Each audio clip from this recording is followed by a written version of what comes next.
What's going on, people? We are Tottenham TV back here for another late night update with Mr. Brian Daigle. It feels like it's been a while since you've been on the channel. It hasn't been a while, but it just feels like you've been a while. It's I've been waiting for this loan clause to come back. I'm back with you. The loan is back for one night only. It's always good to be with you, brother. Always. So welcome back. And yeah, not much has happened since you've last been on the channel. Not much at all. But yeah, look, let's get straight into it. There's actually quite a bit to speak about today. First of all, we're going to speak about Romero. And obviously, we know he's been given the captain's armband officially now, club captain. And Alistair Gold says that Thomas Frank has claimed that the Tottenham staff have said that they've never seen Romero train as well as he's training right now. I mean, what do you make out of this? Is this like just what comes with being a captain?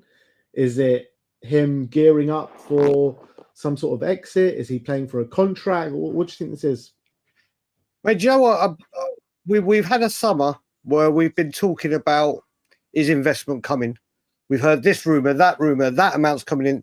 Maybe down the line, the players know something is going on and the club are going to be doing what we've wanted them to do for a long, long time. And now Romero, with the added honour of being the captain, has got that determination, has got that get up and drive and like, do you know what, things are actually going to happen here? Or could be Thomas Frank. Could be Frank, and not just Frank, his coaching staff. I don't, you know what, you know me, and I'll do anything to talk positive about Thomas Frank, but I think Spurs have done such a great job getting the right coaching staff and in the amount that maybe there is a cohesive feeling towards what the direction Spurs are pulling. Yeah. Now, I think it's like, he feels that responsibility now. He is the club captain. Sonny's gone. He knew what an impact Sonny had behind the scenes with the people, the playing staff, the coaching staff and everything. And I think he's just trying to take that responsibility on now, which is obviously the only right thing to do when you are club captain. A lot of people looked up to him before, but a lot more people are going to start looking up to him with being the club captain. Surely Spurs do everything in their power, but I think that they'll want to get some more significant signings through the door, the Savios, the Ezes, potentially someone else as well. And then they'll actually have something to take to Romero saying, look at the direction this club are going, look at the money that we're spending, look at the caliber of player that we're bringing in. And that will give us a bit more kind of hope that maybe Kuti can sign a contract. Yeah, I was watching the update earlier today. I haven't seen it all. I'll go back to it. But I got to the part where you talk about the contracts that may be coming in. Bentancur, obviously, we know Spence. So it looks like Spurs are starting to hand out the contracts. It looks like these things are coming through. And it does look like good things could be happening for Tottenham Hotspur this season, both players incoming and players committing.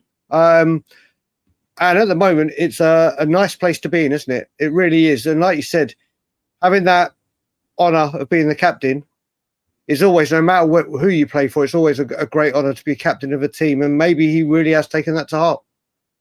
Yeah. I mean, if it's true that he is training harder than he's ever trained, I think that's definitely spot on the money. And obviously, what a game he played out in Udine the other night. Proper captain's performance. It's just a shame we couldn't get that win. Absolutely gutting at the end of that. And I don't think I've actually spoken to you properly about that game, but that's the conversation for another day. All I will say is that I think there was 11 captains in the first half. That was such a great performance. But yeah, the Romero stood out as well, didn't he? He was fantastic. Let's talk about Yves Bissouma, someone that didn't get the chance to stand out on Wednesday night because he was left at home. Disciplinary action for being late a number of times. We don't know exactly how many, but he is back in the squad, obviously, this weekend. There's a couple of updates about him. Matt Barlow from the Daily Mail says that Roma have been in contact through intermediaries over a possible deal for Bissouma. The deal is dependent on if Roma do sell Manu Kone this summer. Clubs in Turkey also interested. Sasha Tavaleri says that Bissouma wants to stay in England and because if he remains in the country for one more year, he's able to obtain a British passport, which is a key factor in his decision. His first option is to stay at Tottenham. But if he is pushed by Frank, he could consider other options with West Ham and Everton monitoring the situation. Here's your passport. He's got to stay at Tottenham one more year to get that passport. I have to say, Thomas Frank won't be pushing him out. Bissouma has pushed himself out. Correct. If I'm totally honest, I mean, obviously he was coming into the last year of his contract. There's no need to go over the whole we all know where it is. I know he's back in the squad tomorrow, isn't he? He's been put back in. Yeah. Just like what happened last year with the balloon incident. He was out for one game, wasn't he? Then he came back in and actually scored against Everton, didn't he? Scored a thunderbolt against Everton. I think we've all said, even before this lateness, the exit door is Bissouma's likely destination. And I don't think anything else has changed with that. For me, I think he will go. And I think I can understand him wanting a Premier League team, not just for the passport reason, but that's where he sees he wants to play, isn't it? And those clubs will be good for him, the ones you mentioned. Yeah, I agree. And it's just one thing after another with Yves Bissouma. We know the quality of the player.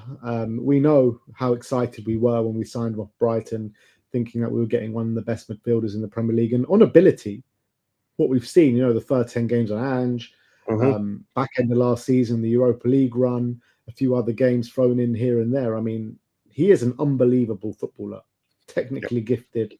And if he really wanted to, he could be one of the leading midfielders in the Premier League. I really believe that.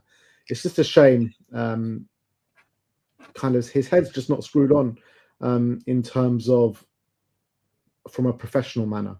And that's what's going to be his ending at Spurs at the end of the day. And, never really got a consistent run of form. Got the balloon gate, this being late as well. It's not even the first we've heard of it. We heard of it when Ange first came to the club in terms of he wanted him to be a leader in the dressing room, and then the next day he was late. So it's just one thing after another. I was ready to say goodbye last year. I don't hate him or anything. I quite like him, to be honest, as a player, and I quite like his mentality when he is on the pitch at certain times, but just can't get consistent performances out of him. So let's hope one of these clubs do come forward and make a bid that Spurs are willing to accept. Yeah, I will say with you, when we actually signed him for 25 million, not just Spurs fans, I think the Premier League thought one of the bargains of the season. Like literally, what an absolutely incredible bit of business. And like you said, he's had his issues, but those first 10 games under Ange, he was completely unplayable. He was incredible.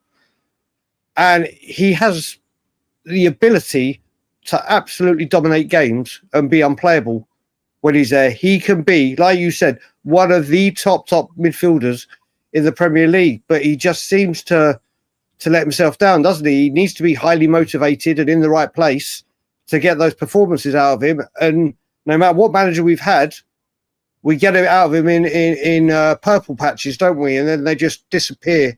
So I think a move might actually rejuvenate him as well and give him a bit more hunger, because it's not worked out at Spurs, and hopefully we can get him out the door. Yeah, completely agree. It's just such a shame, isn't it? It is such a shame because, look, we go over it a million times, but what a play he could be. And look, he's not a kid anymore. Going into the prime, he should be in the prime of his career now. He should be playing consistent football week in, week out. But look, it is what it is. Let's see what happens, how the move progresses, or if anything does progress in the coming weeks, because not long to go now to the end of the window. We got just over 2 weeks to go, and then the window slams shut. Yes, so much more business Spurs still need to do at this moment in time. And talking about more business, Spurs have been linked to Piero Hincapie today, as Paul O'Keefe says that Spurs have identified Hincapie as the favoured left-sided centre-back. Appreciation. Any deal will be difficult and involve a large fee. Manager and club see him as the ideal candidate. And interestingly enough, Florian Plettenberg back in April says that Hincapie has a release clause in his contract valid this summer. Been told the clause is worth around 60 million euros. With some move not ruled out, he said. Inquiries have already been made, but Leverkusen are eager to keep him.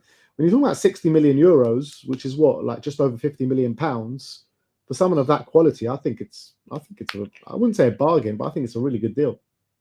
I remember a few years ago being in the studio with you and his name popped up. It's been a name that's he is a colossal defender. He's magnificent. If Spurs pull off the two that we were going for, what we all know about, and they managed to pull a defender off of this stature, I mean, when we heard Thomas Frank said he wanted another defender, this guy obviously left back and left centre back cover, especially with the back three. It offers rotation, and this would be a monster signing, an absolute monster signing, and this would be very special. This, I mean, if we got all three, which obviously time will tell, this would be, this would be right up there with one of the best signings of the summer. You look at it as well with Piero, and obviously I've been bigging him up for years, ever since he broke into that Leverkusen team. And if he does come in, surely there has to be an exit in the shape of a Ben Davis, because he's the exact same position as Ben Davis, can play left back, left centre back, obviously favoured as a left centre back over left back, but he can cover those two positions. This is the exact player that we've been talking about for probably the last couple of years to cover and to be in rotation with Mickey van der Ven.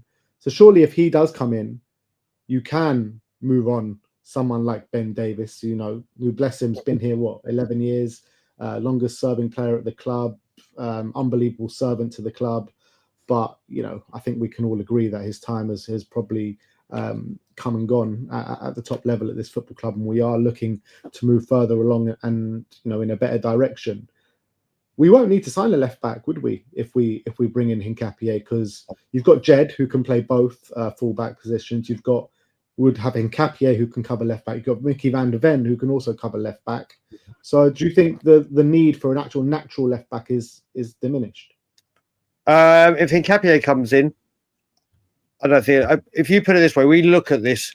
I'll always and fullbacks, wing backs, whatever you want to call them, have become such a vital aspect in modern day football, haven't they? It wasn't just like compared to when Gary Neville was a fullback to what they do now. It's like night and day.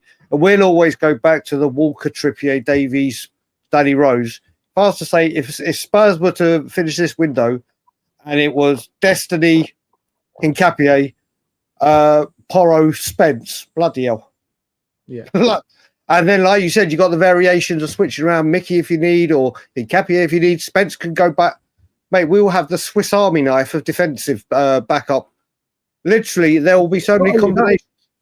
It's not only that, Brian, but you look at the centre-back options as well, like Mickey, Romero, Danso, Piero Hincapie, if he comes in. You got Vuskovic. Well, it looks like Vuskovic is staying around. They're giving him a squad number 16, as it got announced today. Does that tell you that he's sticking around? I'm not so sure, but he was on the list about Spurs, you know, being willing to accept a loan move. You've got Kota Takai, who they obviously expect high things of as well. So you're looking at the defensive options, and it's looking really good, isn't it? It is. I mean, just quickly a little bit. You can answer this off as well. Has Kota Takai even gone back to trade? Is he? I don't. He's come. He hasn't kicked the ball, has he? Obviously, pre-season. No, I don't know. Yeah, I don't know where he's been. If he's back training or anything. Not saying that's why we're going to go for an established like Hincapie, but that defense, and again going back to Wednesday, how organised that as well. Oh yeah. But you look how in sync that back line was on Wednesday. That defense looks sharp, organised together. So you bring in someone like that as well. My God, things will be evolving. Yeah, absolutely. I just can't believe this is Tottenham Hotspur right now that we're talking about. I mean, look, let's be real. Like, we've been here before. We've seen it all. We've got the T-shirt. Over many transfer windows, we've been linked to high caliber players and not got them over the line. Sitting here right now, Friday, the 15th of August, the Premier League has just kicked off. We have only signed Kudus and Palhinha, and the others are yet to get over the line. So maybe we should reserve our judgment and reserve our excitement until these players actually get over the line. But it's hard not to get excited. It's not, because, like we said, this season it has been mainly players of a high caliber that we've been linked with. It hasn't been the second bracket or prospects that will come good, apart from Takai, obviously. It's nice to hear it, but like I said, we've been burned before. And there is 2 weeks, so we'll see what happens. But we have to talk about it because it's a rumour, and this is a very tasty one. Yeah.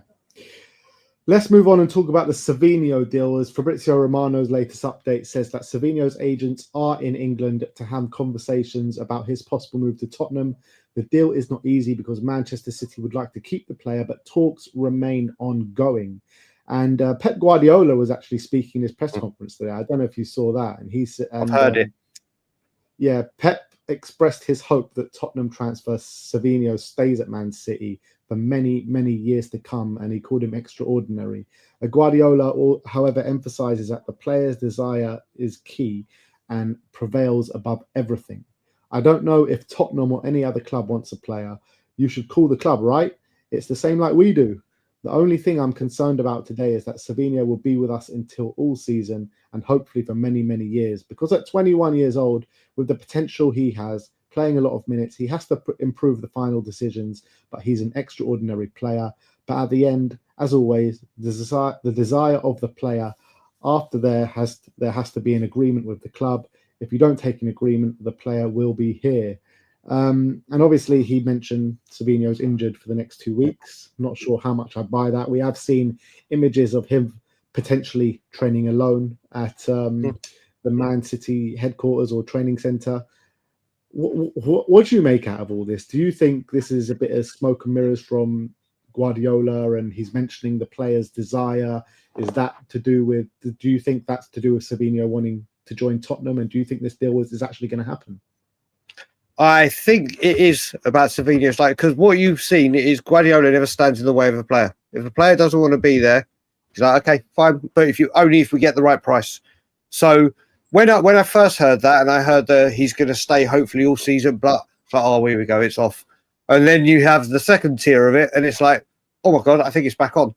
I don't buy at all into the injuries, Ben. I don't buy at all into injury. I'm like you. I think that he's at home training or in the gym. And that is to protect him from not convenient that the 2 weeks that he's out for is when the window shuts, isn't it? Yeah, he's got a 2 week injury. He's got a 2 week injury that obviously they don't want to hamper. I think this deal is very, very far down the line. I do, but obviously we're now at the stage of payments and amount, and that could take a while, as we know.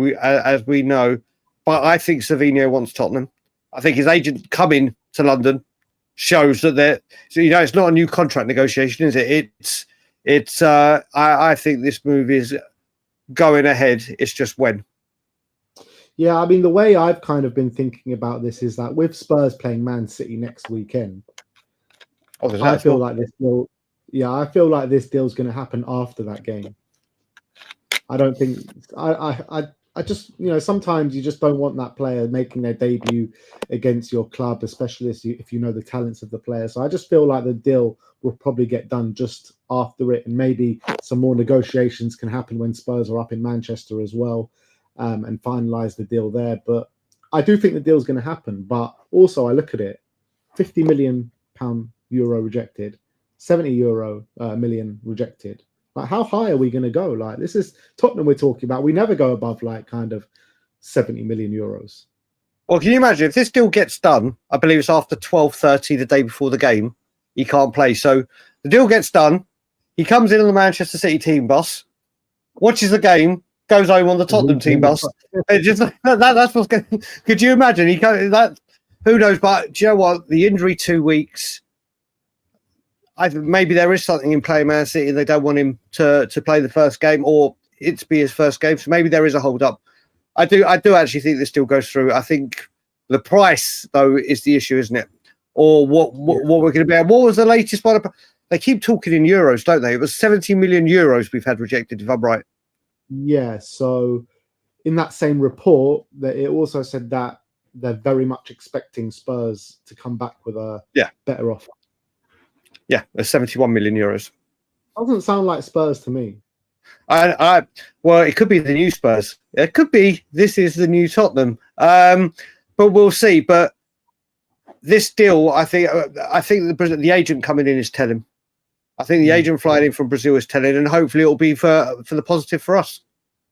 Yeah, absolutely. And you're looking at what the window could potentially look like come the 1st of September. Kudus, Palhinha, Savinho, Eze, Piero Hincapie. Every single one of those costing over 50 million. Please tell me what the hell's going on here. I mean, if that window happened, that would be like every single Spurs fan's dream. I mean, if you had said that in the summer or after the Brighton game on the fight, everyone would have said, "Yeah, all right, you're having enough." But these rumours are building and building and building. And do you know what it is, Ben? They've got the way we've positioned ourselves. Some of these have to come off out of the three, out of Eze, Hincapie, and as Savinho, because if they all turn out to be three blowouts, then there's going to be a little bit of tension and everything, and rightfully so. But if he pulls all three off, the club have done incredible. Everyone at the club would have done incredible to get that over the line. It'll be the best window that we've seen probably in our lifetime. Never mind under ENIC. It'll be something truly special if we can pull off all those deals.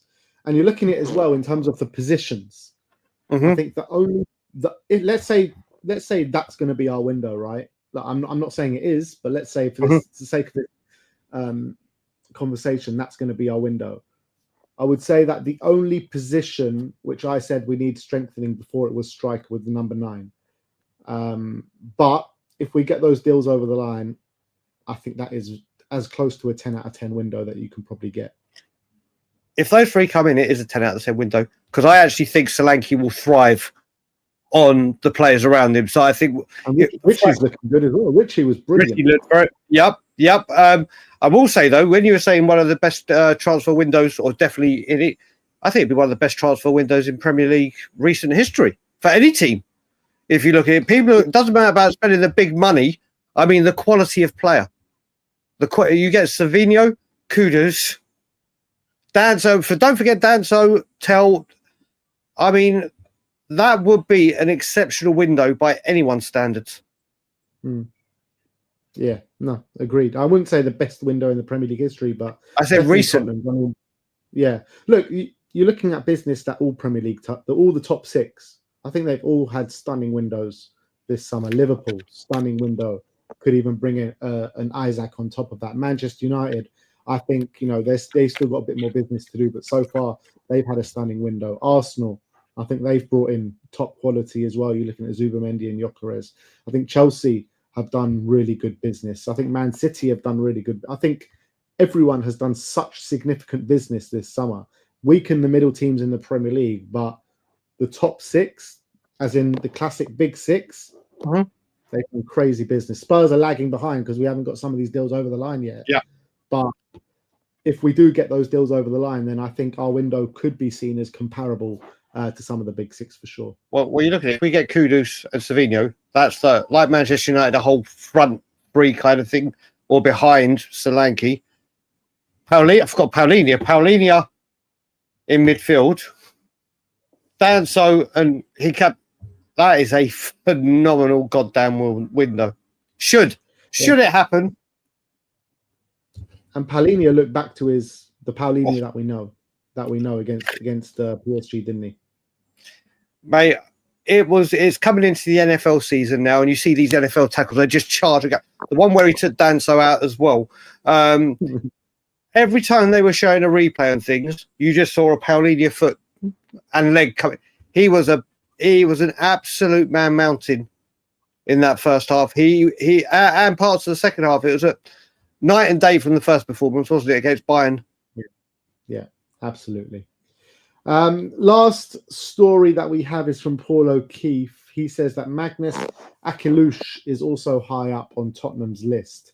And I assume that's kind of like a fallback option if we can't, or if we don't get Eberechi Eze through the door, or maybe even a Savinho, one of the two. I mean, Akliouche, I don't know if you know much about him, but he's a very good player, very strong dribbler, got quality, got bundles amount of goal contributions in the French league last season, young player playing for Monaco. And yeah, I think he would be a very good fullback option if we can't get one of these guys over the line. Well, I mean, so from what I heard with Eze, obviously it's only 7 million. It's the new 5 million, 7 million apart. That one needs to get done. But I've seen bits and pieces of this player. looks good, looks handy. And it's good to have that fullback. But I think there's quite a few Premier League teams in for him, isn't it? And if we look at it with Eze at the moment, it looks like we have a clear run. And let's hope it's not a bidding war with this one. But I like this one as a backup option more than Akliouche.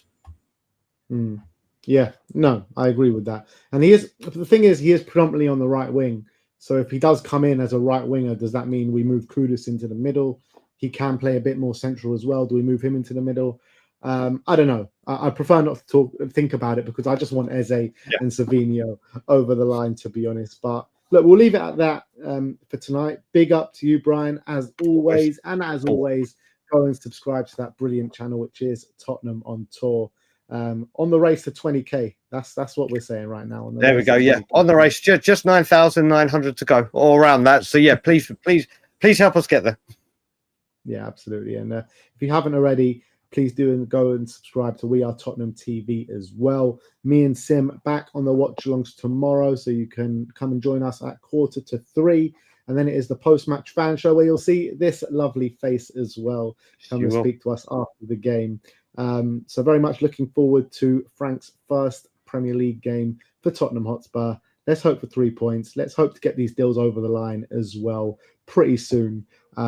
But that's it. Like, subscribe, and comment. And as always, come on, you Spurs. Come on, you Spurs.